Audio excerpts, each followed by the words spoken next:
வணக்கம். உணர்வே பிரம்மம், அறிவே சர்க்குரு. இந்த பதிவு என்னென்னா, யோகா வாழ்க்கையில் அதிகமாக ஈடுபடுறவங்களுக்கு உடம்புல சூடு ஏறும். இந்த சூடு தான் முக்கியம். இந்த அகச்சூடு எதுவும் பண்ணாது. சிலது பண்ணும், கோபத்தை தூண்டும், காமத்தை தூண்டும். சில காலங்களில் அது தன்மையப்படுத்திடும். சரியான புத்திசாலித்தனமாக விஷயங்களை அடங்கின புத்தகங்களை நல்ல குருமார்கள் வார்த்தைகளும் போதும். வைராகியத்தை வளர்த்துக்கொள்ளுங்கள். அந்த சூட்டை எப்படி உண்டாக்குறாங்கன்னா, வாசி யோகம், குண்டலி யோகம், கிரியா யோகம், பக்தி யோகம், கர்மயோகன்ற பிரிவில் பல பயிற்சி எடுத்து நம்ம உடம்புல ஜீவாக்னி, தாபாக்னி, அதாவது அன்னம் அக்னி, இந்த ரெண்டு அக்னியும் இருந்தாலும் அது சாப்பிட்டா கோபாக்னியாகவும் காமாக்னியாக மாறுபடும். இந்த கோபாக்னியாக காமாக்னியாக நெறிமுறைப்படுத்தணும். கோபம் வராத ஆள் இல்லை, காமம் இல்லாத ஆள் இல்லை. இதை நெறிமுறைப்படுத்த வேண்டும் யோகத்தால். இது குரு வழிகாட்டுதலும் நல்ல பயிற்சி முறையும் போதும். இதை அடுத்த நிலைக்கு எடுத்து போனால் தான் சுத்த அக்னியாக மாறி யோக அக்னியாக மாறி சுத்த அக்னியாக மாறும். இந்த யோக அக்னி தான் நம்ம பூர்வ மத்தியில்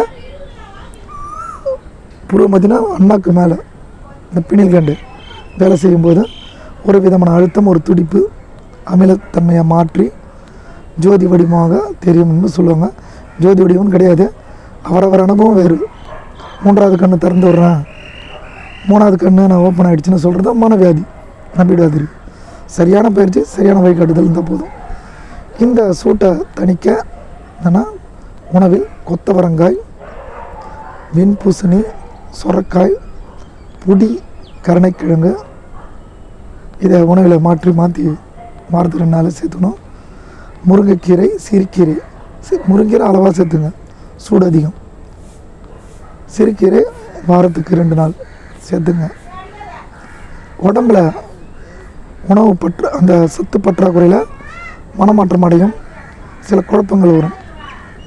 ஏன்னா எதிர்க்க கடவுள் எனக்கு காசு தந்துட்டார், சித்தர் என்னென்னு பேசினார், நான் சாமியை வணங்கும் போது பூ விழுந்தது, ஒருத்தர் எனக்கு வயலில் காய்ச்சி கொடுத்தாரு, இப்படிலாம் மனம் சம்மந்தப்பட்ட வியாதி, நம்ம கற்பனைகள். இதெல்லாம் சத்து குறைப்பால் மூளையில் இருக்கிற அமிலத்தன்மை மாற்றம், அதாவது டிஎன்டி சுரப்பி அப்படின்னாங்க, அந்த சுரப்பி மாற்றத்தால் நடக்கும்.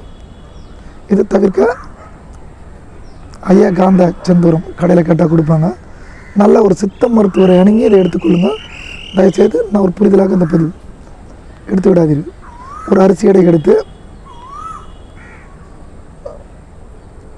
இது தீரிபலா, அப்படி இல்லைன்னா கொட்டக்கரந்தை சூரணம், இல்லைன்னா 6 வகை சூரணம்னு ஒன்று இருக்குது, அதை பற்றி நான் தனியாக பதிவிடுறேன். கருசாலை கற்பச்சூரணம் முக்கியமானது. கருசாலை கற்பச்சூரணத்தில் அரிசியோடு கலந்து அதை நீங்கள் பயன்படுத்துங்க. கருசாலை கற்பச்சூரணத்தில் கலந்து நெய் இல்லைன்னா பாலில் போட்டு சாப்பிடுங்க. காலை மட்டும் ஒரு வேளை, இல்லைன்னா இரவு ஒரு வாட்டி சாப்பிடுங்க. இரும்பு சத்து குறைவால் தான் அந்த மூளையில் அமில மாற்றம் நடக்கும்.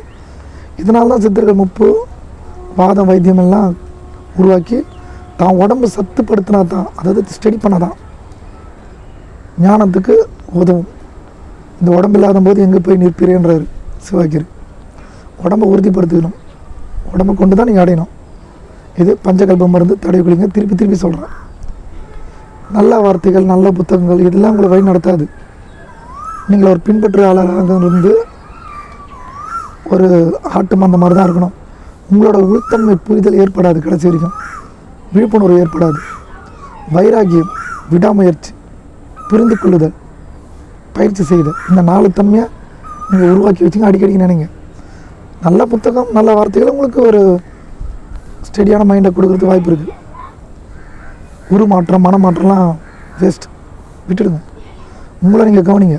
நீங்கள் எல்லாத்தையும் கவனிக்கிறீங்க, உங்களை கவனிக்கிறதே இல்லை. அதனால் உங்களை கவனிங்க. முதல்ல எத்தனை செகண்ட், எத்தனை நிமிடங்கள், எத்தனை வருடம் இருப்போம் என்று தெரியாது. இந்த நொடி, இந்த நிகழ்வு அப்படின்ற ஒரு தன்மையை ஏற்படுத்திங்க. சுயநலவாதியாக இதில் இருங்க, தலகணத்தோடு இருக்காதீங்க. உணவு முறையில் ரொம்ப கவனமாக இருங்க. மத்தியானம் வேலைகள் என்ன சாப்பிட்ணுன்னா, சில பேர் இதுலேயே ரொம்ப தீவிரமாக இருப்பாங்க.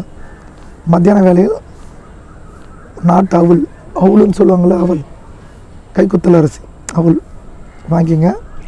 ஒரு 50 கிராமோ இல்லை 100 கிராமோ ஆளுக்கு ஏற்ற மாதிரி ஒரு பவுலில் போட்டு தண்ணி ஊற்றி அதை கழுவி சுத்தம் பண்ணி வச்சுட்டு அதில் நாட்டு சக்கரை போட்டு ஒரு ஏலக்காய் போட்டுருங்க. ஒரு ரஸ்தாளி பழம், இது சித்தர்கள் ரஸ்தாளி பழம் சாப்பிட சொல்கிறாங்க. இந்த இறுகி கட்டும், சத்து நிறைய இருக்காது, அது கிடைக்கலாம். பேயம்பழம்லாம் கிடைக்காது. இல்லை நேந்திரம்பழம் அவிச்சு தான் இருக்கணும், அதாவது வேக வச்சு தான் இருக்கணும். அது எடுத்துங்க. 4 பேரிச்சம்பழம் கொட்டை எடுத்து அதில் போட்டுருங்க. 4 முந்திரி போட்டுருங்க, இல்லை 2 முந்திரி போட்டுங்க. இது என்ன பண்ணால் மத்தியான வேலையில் உணவாக எடுத்துங்க. முந்திரியை 2 இருந்தால் போதும், இல்லை 1 இருந்தால் போதும். கொலஸ்ட்ரால் இருக்கிறவங்க அது தவிர்த்துருங்க. ஆரம்ப சாதங்களுக்கு ஒரு முந்திரி, பாதாம் 2 ஊற வச்சு தோலை எடுத்துருங்க பாதாமில். இந்த காம்பினேஷனில் சாப்பிடுங்க.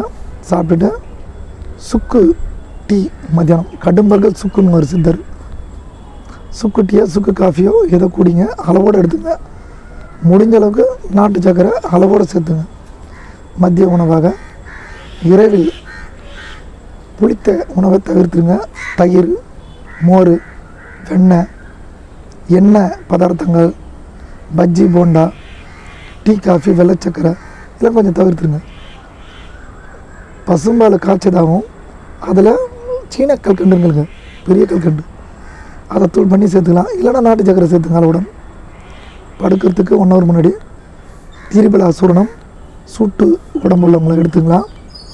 குளிர்ச்சியான உடம்புங்களை நில அவரை சூரணம் வெந்நீரில் எடுத்துக்கலாம்.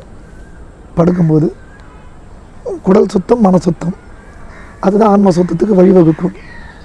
இந்த ஒரு பதிவு உங்களுக்கு புரிய நினைக்கிறேன். புரியலைன்னா திரும்ப அதை சொல்கிறேன். குருவை பின்பற்றுவது தவறில்லை, சில வார்த்தைகளை மட்டுமே பின்பற்றுங்க, அவரோட வாழ்க்கை அல்ல. எல்லாத்தையும் பார்க்குறோம், நம்மளை உன்னிப்பாக நமக்குள் இருக்கின்ற உணர்வு நிலைகளை கவனிப்பதில்லை. யோக பயிற்சி என்பது ஒரு விஞ்ஞான பயிற்சி. நல்ல யோக பயிற்சி எடுத்துங்க. யோகச்சூடு எதுவும் செய்யாது. காமச்சூடு, கோவச்சூடு உடலை வாழ்க்கையை மாற்றி அமைத்துவிடும். புரிதல் சுத்தமான வழிகாட்டுதலாக இருக்கும். நன்றி, வணக்கம்.